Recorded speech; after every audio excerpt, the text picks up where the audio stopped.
नमस्कार विद्यार्थियों, आज हम भारतीय संविधान के निर्माण के बारे में अध्ययन करेंगे। भारतीय संविधान का निर्माण संविधान सभा के द्वारा किया गया है।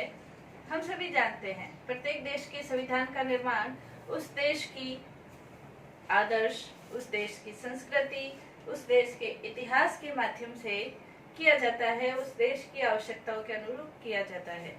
भारतीय संविधान के निर्माण में एक लंबे संघर्ष का परिणाम है भारतीय संविधान। भारतीय संविधान, जैसे हम सभी जानते हैं, भारत ब्रिटिश शासन का गुलाम था और ब्रिटिश शासन का गुलाम होने के कारण भारत ने समय समय पर संविधान निर्माण के लिए एक बहुत कड़ा संघर्ष किया था और उसके फलस्वरूप भारतीय संविधान का निर्माण हुआ। भारतीय संविधान का निर्माण संविधान सभा के द्वारा किया गया था। संविधान सभा कैबिनेट मिशन योजना के अंतर्गत अस्तित्व में आई थी। संविधान सभा किसे कहते हैं? यदि हम ये देखें तो संविधान निर्माण करने वाली प्रतिनिधि संस्था जो होती है उसे हम संविधान सभा कहते हैं। यदि जेनिक्स की हम देखें तो संविधान सभा एक ऐसी प्रतिनिधि सभा होती है जो कि संविधान का निर्माण करने के लिए, संविधान में परिवर्तन करने के लिए, संविधान में संशोधन करने के लिए बुलाई जाती है। उसे हम संविधान सभा कह सकते हैं। भारत के अंतर्गत भी संविधान सभा का जो निर्माण है वो कैबिनेट मिशन योजना के अंतर्गत किया गया था। भारत के संविधान सभा का यदि हम देखें, इतिहास देखें, तो संविधान सभा का गठन सिर्फ कैबिनेट मिशन योजना के अंतर्गत ही हो और संविधान निर्माण की जो पहल है वो संविधान सभा के द्वारा ही की गई हो, ऐसा नहीं है। बल्कि संविधान निर्माण का जो इतिहास है या संविधान निर्माण की जो ऐतिहासिकता है वो हमें 1885 के स्वराज्य विधेयक के अंतर्गत भी देखने को मिलती है, जो कि लोकमान्य बाल गंगाधर तिलक ने ये प्रस्तुत किया था, जिसमें उन्होंने ये कहा था कि भारत का अपना एक स्वराज्य होना चाहिए। उसके बाद महात्मा गांधी ने भी 1922 के अंतर्गत ये कहा कि भारतीयों के संविधान का निर्माण एक संविधान सभा करेगी। 1924 में मोतीलाल नेहरू ने भी ये कहा था कि संविधान सभा का गठन होना चाहिए। 1936 में कांग्रेस का अधिवेशन हुआ था। उस अधिवेशन में ये प्रस्ताव पारित किया गया था कि संविधान का निर्माण एक संविधान सभा के द्वारा किया जाएगा,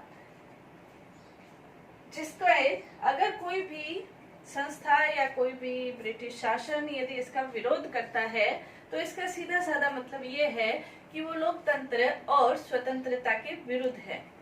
तो 1936 में भी ये प्रस्ताव पारित किया गया था। समय समय पर संविधान सभा की मांग उठने लगी और जो संविधान सभा की मांग उठने लगी तो केंद्रीय विधानमंडल के द्वारा भी प्रस्ताव पारित किए गए।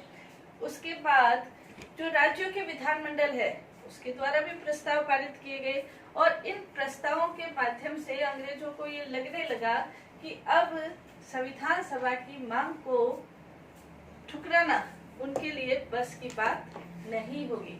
और संविधान सभा को मांग को देखते हुए पूरे भारत में ये मांग जोरों पे उठने लगी थी और इस मांग को देखते हुए सरकार के द्वारा, ब्रिटिश सरकार के द्वारा एक अगस्त प्रस्ताव 1940 में प्रस्तावित किया गया था। अगस्त प्रस्ताव, जिसमें उन्होंने ये स्वीकार किया था कि भारतीयों के लिए जो संविधान का निर्माण करेगी वो एक संविधान सभा होगी और इस संविधान सभा में मुख्यतः भारतीय होंगे। तो मुख्यतः भारतीय होंगे, इसका भारतीयों ने विरोध किया और ये कहा मुख्यतः का मतलब क्या है, हमें तो सारे सदस्य भारतीय होने चाहिए। इसके बाद इसको क्रिप्स, जो ये अगस्त प्रस्ताव है, उसको स्वीकार नहीं किया गया। इसके बाद क्रिप्स प्रस्ताव, क्योंकि मांग निरंतर उठने लगी थी, 1942 में अंग्रेजी सरकार के द्वारा रखा गया, जिसमें ये कहा गया था कि विश्व युद्ध के बाद, क्योंकि 1939 में द्वितीय विश्व युद्ध शुरू हो गया था, द्वितीय विश्व युद्ध के बाद भारतीयों के लिए संविधान सभा का गठन किया जाएगा। 1942 में ये प्रस्ताव पारित किया गया था।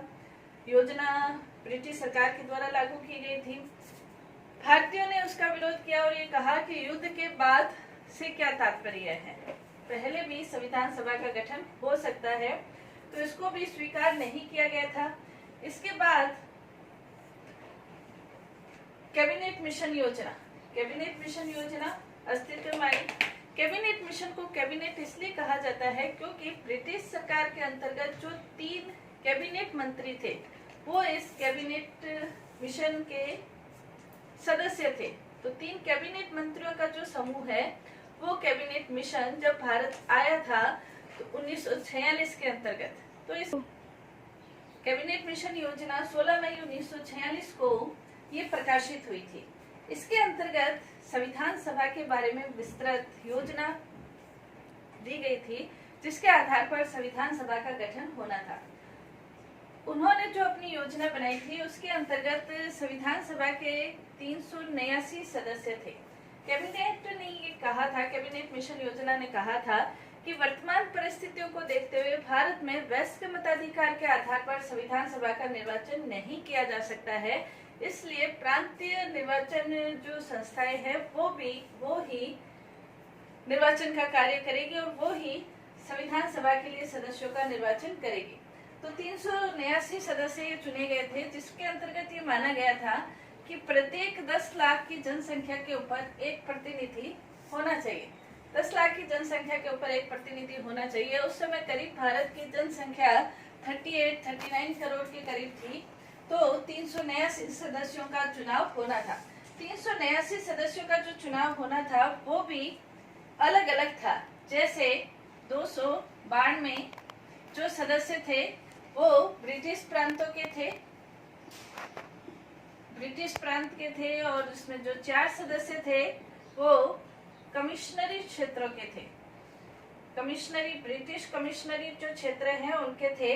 और जो 13वें सदस्य हैं, जो 13वें सदस्य थे वो देशी रियासतों के थे, क्योंकि उस समय एक कुछ क्षेत्र तो ऐसे जो थे जो सीधे ब्रिटिश शासन के अंतर्गत थे, उनके 292 सदस्य, और कुछ क्षेत्र ऐसे थे जो कि जिन्हें आज हम केंद्र शासित प्रदेश कह सकते हैं, तो उस तरह के सदस्य थे केंद्र शासित। 93 सदस्य जो थे वो देशी रियासतों के सदस्य थे, मतलब देशी राजा महाराजाओं के अंतर्गत भी देश का शासन उस समय हो रहा था। जो 4 कमिश्नरी प्रांत जो थे, जिन्हें हम आज की भाषा में केंद्र शासित प्रदेश कह सकते हैं, तो वो थे, जैसे कमिश्नरी प्रांत हम कह सकते हैं दिल्ली, अजमेर या मारवाड़, कुर्ग जो आजकल कर्नाटक में है, और बलूचिस्तान जो कि पाकिस्तान में है।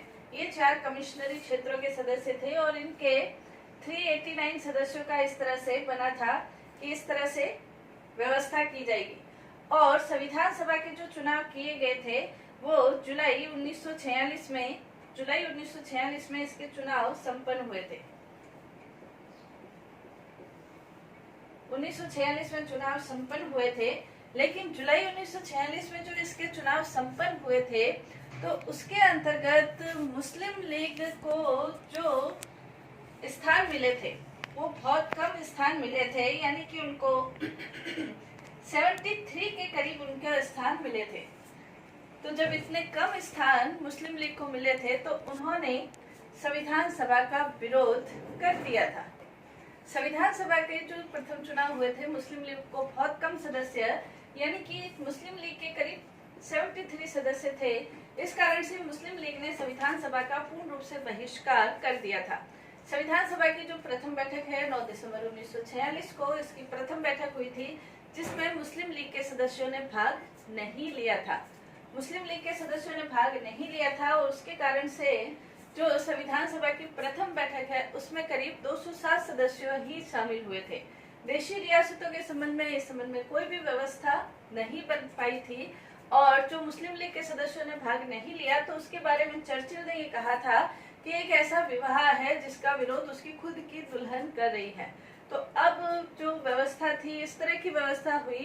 कैबिनेट मिशन योजना के अंतर्गत सबसे महत्वपूर्ण बात जो हमें ध्यान में रखनी है वो ये है कि इसमें विभाजन की किसी भी प्रकार की बात नहीं थी। विभाजन योजना को स्वीकार नहीं किया गया था, लेकिन जब चुनाव होने के बाद मुस्लिम लीग को स्थान नहीं मिले तो उन्होंने संविधान सभा का विरोध किया और अब विभाजन की नई व्यवस्था शुरू होने लगी थी। और जो विभाजन की नई व्यवस्था शुरू हुई तो उसके अंतर्गत हम देखते हैं कि संविधान सभा का जो गठन है उसके हम 3 चरण कह सकते हैं। पहले चरण के अंतर्गत कैबिनेट मिशन योजना के अंतर्गत जो संविधान सभा अस्तित्व में आई, और उसके बाद दूसरा जो चरण विभाजन योजना के बाद जब संविधान सभा का पुनर्गठन हुआ, विभाजन को स्वीकार कर लिया गया, उसके बाद पुनर्गठन हुआ तो उसका दूसरा चरण। तीसरा, देशी रियासतों जो समय समय पर देशी रियासतों के सदस्य जो समय समय पर संविधान सभा में शामिल हुए, तो इस प्रकार से संपूर्ण रूप से संविधान सभा बनी थी और संविधान सभा का अस्तित्व हुआ था। 9 दिसंबर के करीब संविधान सभा की प्रथम बैठक शुरू हुई थी। 9 दिसंबर 1946 को उद्देश्य प्रस्तावित किया गया था जवाहरलाल नेहरू के द्वारा। प्रथम बैठक हुई थी। प्रथम बैठक के दिन उद्देश्य प्रस्ताव जवाहरलाल नेहरू के द्वारा प्रस्तुत किया गया था। जो सच्चिदानंद सिन्हा थे उन्हें अध्यक्ष बनाया गया था। डॉक्टर सच्चिदानंद सिन्हा को अध्यक्ष बनाया गया था। डॉक्टर सच्चिदानंद सिन्हा को अस्थायी अध्यक्ष बनाया गया था और उसके बाद 11 दिसंबर 1946 को डॉक्टर राजेंद्र प्रसाद को स्थायी अध्यक्ष नियुक्त कर दिया गया था। उद्देश्य प्रस्ताव के बारे में जवाहरलाल नेहरू ने ये कहा था कि उद्देश्य प्रस्ताव का तात्पर्य यह है कि भारत को किस दिशा में आगे बढ़ना है, सभी व्यक्तियों को कैसे सामाजिक, आर्थिक, राजनीतिक न्याय प्रदान करना है, विश्वास, अभिव्यक्ति, धर्म की स्वतंत्रता प्रदान करनी है, इस विषय में उद्देश्य प्रस्ताव था। उद्देश्य प्रस्ताव के ऊपर संविधान सभा में प्रथम बैठक में इसमें चर्चा की गई थी। उद्देश्य प्रस्ताव के रूप में चर्चा की गई थी। प्रथम बैठक में हालांकि उद्देश्य प्रस्ताव पारित नहीं हुआ था। दूसरी जो बैठक हुई थी उसके अंतर्गत उद्देश्य प्रस्ताव पारित हुआ था, यानी कि 22 जनवरी 1947 को काफी वाद विवाद के बाद उद्देश्य प्रस्ताव है वो पारित कर दिया गया था। 22 जनवरी 1947 को उद्देश्य प्रस्ताव पारित कर दिया गया था।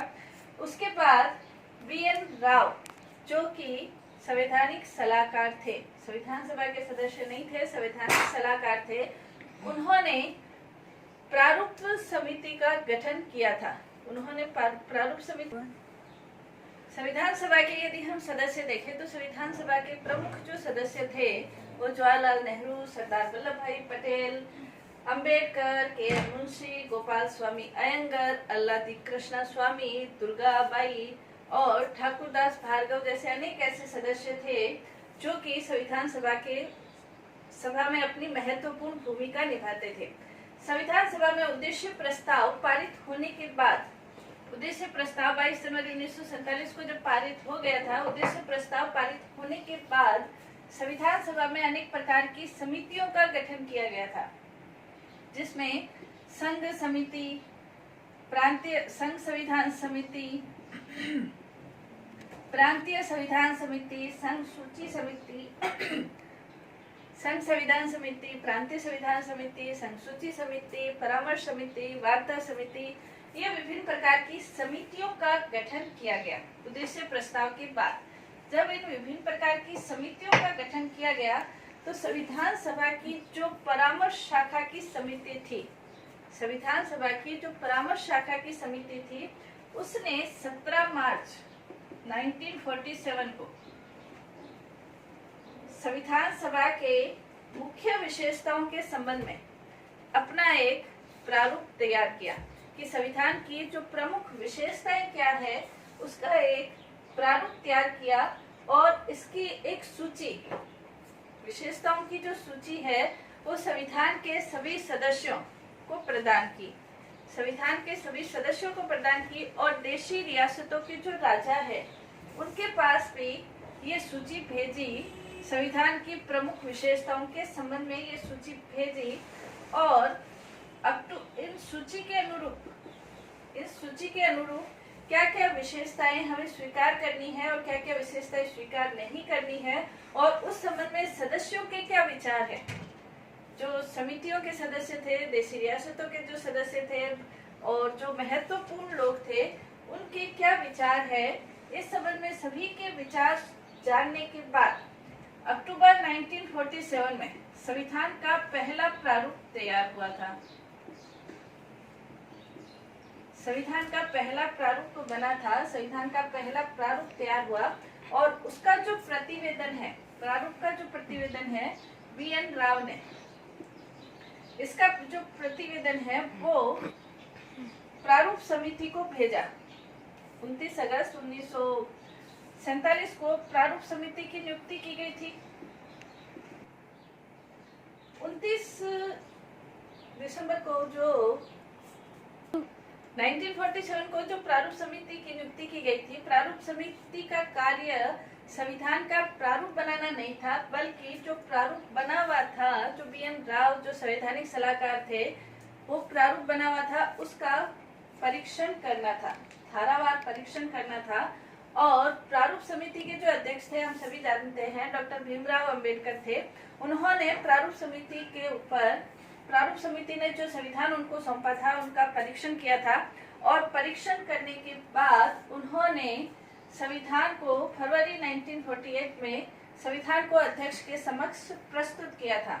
और संविधान को अध्यक्ष के समक्ष प्रस्तुत करने के बाद अब संविधान में क्या क्या संशोधन किए जा सकते हैं और क्या क्या सुझाव किए जा सकते हैं, संविधान पे संशोधन के सुझाव मांगे गए थे। और संशोधन के सुझाव के बाद सभी ने अपने सुझाव देते थे। उसके बाद पुनर्मुद्रित दोबारा संविधान का मुद्रण किया गया, लिखा गया और उसके बाद उसका प्रकाशन हुआ। और उसके बाद जो संविधान का प्रकाशन हुआ, उस पर 15 नवंबर 1948 को धारावार प्रत्येक धारा के ऊपर विचार शुरू हुआ। और प्रत्येक धारा के ऊपर जो विचार 8 जनवरी संविधान पर धारावार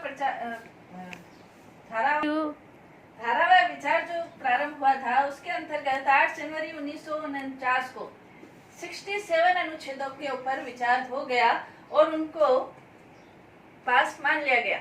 इसे प्रथम वाचन कहा जा सकता है। 16 नवंबर 1949 को लगभग सभी संविधान के ऊपर विचार हो गया और सदस्यों की राय के अनुसार संविधान के जो भी विशेषताएं थी, जो तत्व थे, जो अनुच्छेद थे, उनको आपसी सहमति के आधार पर, सर्वसम्मति के आधार पर उनके ऊपर भी विचार विमर्श होने के बाद अधिकतर विशेषताओं को मान लिया गया। उसे द्वितीय वाचन कहा गया। 26 नवंबर 1949 को तृतीय वाचन हुआ, जिसमें उसे स्वीकार कर लिया गया। 26 नवंबर 1949 को लगभग संविधान सभा के सभी सदस्यों ने उसके ऊपर हस्ताक्षर किए और 26 नवंबर 1949 को आंशिक रूप से संविधान लागू हुआ था। आंशिक रूप से संविधान लागू हुआ था। और 24 जनवरी 1950 को संविधान सभा की 12वीं बैठक या 12वां अधिवेशन अपन कह सकते हैं, हुआ था। और 24 जनवरी 1950 को लगभग सभी सदस्यों ने संविधान की 3 प्रतियों के ऊपर अपने अपने हस्ताक्षर किए और 26 जनवरी 1950 को भारतीय संविधान अस्तित्व में आया था। भारतीय संविधान पूर्ण रूप से लागू हुआ था।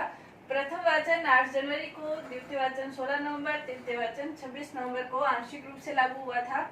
24 जनवरी को हस्ताक्षर करने के बाद 26 जनवरी को पूर्ण रूप से संविधान लागू हुआ था। यदि हम देखें तो इस संविधान निर्माण में 11 अधिवेशन थे। 11 अधिवेशन हुए 26 नवंबर तक और 24 जनवरी को जब दोबारा अधिवेशन बुलाया गया था, 12वां, उसे 12वां अधिवेशन कहते हैं, यानी कि 11 + 1 12 अधिवेशन संविधान निर्माण के लिए हुए थे और करीब 114 दिन संविधान निर्माण के बारे में चर्चा चली थी और इसके ऊपर जो खर्च है वो करीब 64 लाख रुपए खर्च हुए थे। तो ये संविधान निर्माण की कहानी है जिसमें संविधान का निर्माण हुआ है। भारतीय आवश्यकताओं के अनुरूप भारतीय संविधान निर्माताओं ने BN राव ने लगभग अपने जो परामर्श उनकी समिति थी, उन्होंने संवैधानिक सलाहकार थे, अनेक देशों के संविधानों से जो उपयोगी चीजें थी उन्होंने अपने संविधान के अंतर्गत उनको स्थान दिलाया था। तो भारतीय संविधान का निर्माण भारत की आवश्यकताओं के अनुरूप, आदर्शों के अनुरूप, संस्कृति के अनुरूप, उद्देश्य के अनुरूप और सभी भारतीयों को समानता, स्वतंत्रता, न्याय देने के लिए भारतीय संविधान का निर्माण किया गया है।